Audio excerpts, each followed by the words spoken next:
L'Horta del Rajolar és un projecte de foment de l'agroecologia a la província de Castelló. Produïm verdures i hortalisses ecològiques i tenim un canal de distribució propi.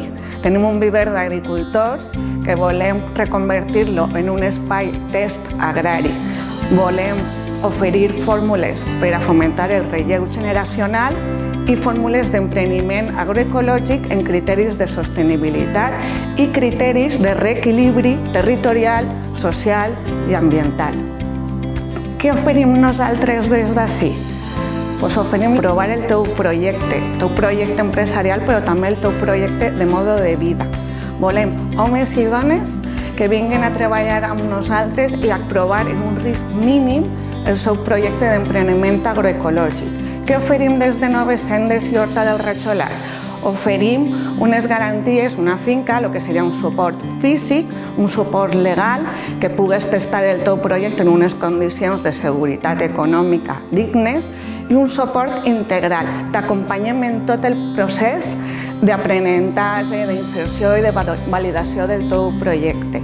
Volem persones sensibles que entenguen que tenim que cuidar el nostre entorn, el nostre planeta i cuidar-nos entre nosaltres. O sigui, que ja tinguem molt integrat què volem fer en aquest projecte de vida i que estigui en consonància amb el seu projecte empresarial. Les tres modalitats per als Premis Llauran Diputació de Castelló per a l'Espai Test Agrari de l'Horta del Rajolar són inclusió, per promoure la diversitat i el relleu generacional, investigació per promoure el coneixement col·lectiu i les innovacions i ocupació per a persones en experiència en el sistema agrari o l'agroecologia. L'itinerari formatiu que acompanya els Premis Llauran Diputació de Castelló comptarà amb la participació de l'equip tècnic de la Fundació Noves Sendes, de l'equip de l'Horta del Rajolar i la col·laboració de Jorge Molero de la Fundació Entretanto, especialista en sistemes alimentaris territorialitzats i en la gestió de projectes agroecològics.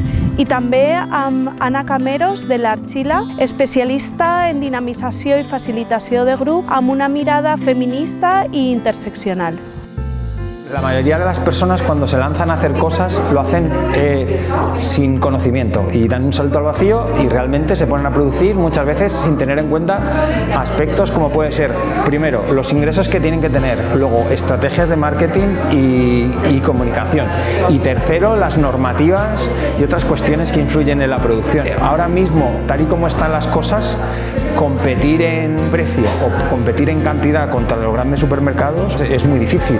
Así que la supervivencia pasa por buscar formas de hacer diferentes y sobre todo pues los canales cortos o los espacios test agrarios, que son sitios donde la gente puede probar lo que quiere hacer antes de hacerlo, que muchas veces es lo difícil. Yo le veo bastante estimulados, con bastante ilusión, con muchas preguntas y sobre todo estoy intentando estrujarles el cerebro para que salgan de aquí pues con un buen dolor de cabeza de lo que significa ponerse a emprender en ecològic. Des de la Fundació Noves Sendes fa temps que estem donant-li voltes al tema de com incorporar a noves persones al món de l'agricultura, sobretot de l'agroecologia. Veurem a veure com se presenta, però sí que ens agradaria tindre així un punt de referència, una finca mare on poder acollir a persones que vulguin instal·lar-se com a noves agricultores. En un principi com a agricultores, però el món de l'agroecologia va més enllà de l'agricultura, la ramaderia, són tots els sabers tradicionals i ancestrals del camp i és el que ens agradaria recuperar.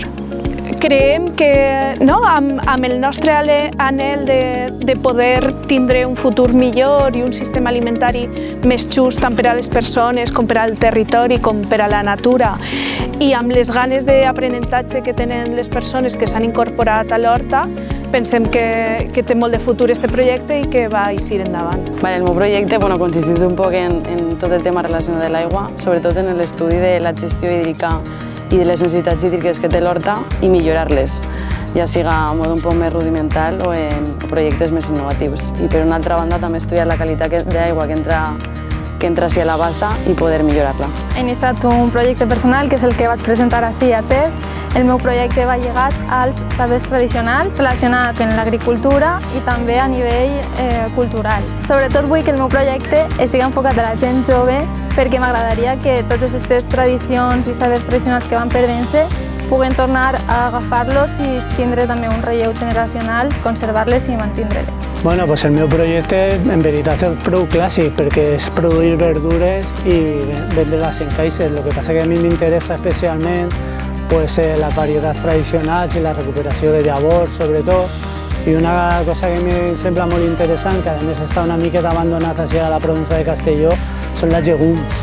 La recuperació de fesol, del batxocó, que a més el batxocó valencià està una miqueta aixina de capa caiguda. Observant els perfils de les persones testers que han arribat al projecte, jo penso que poden ser una bona opció el poder tindre algú d'ells dedicats a la producció agroecològica, tindre este acompanyament nostre, no? De que puguen desenvolupar les seues tècniques i la seva virtut també a l'hora de produir i d'involucrar-se en un sistema agroecològic. I sobretot pues, crear paisatges i crear reserves i crear entorns rurals en el qual valga la pena i crear una consciència ciutadana a l'hora d'aprofitar més els recursos que tenim en les poblacions. Crec que és molt important també a nivell de futur que això continuï estant així, que hi hagi un canvi generacional i que la gent jove es pugui animar a apropar-se a l'agricultura.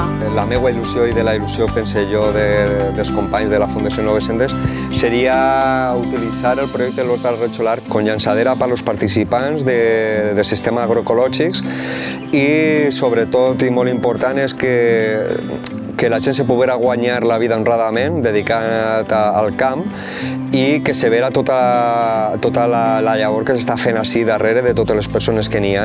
El que jo podria aportar-les personalment seria molta dedicació, molta il·lusió, projecció de futur i que en la vida no és tot fàcil. En la vida n'hi ha que saber surfear en una ola i n'hi ha moments que estarem a dalt i n'hi ha moments que estarem baix.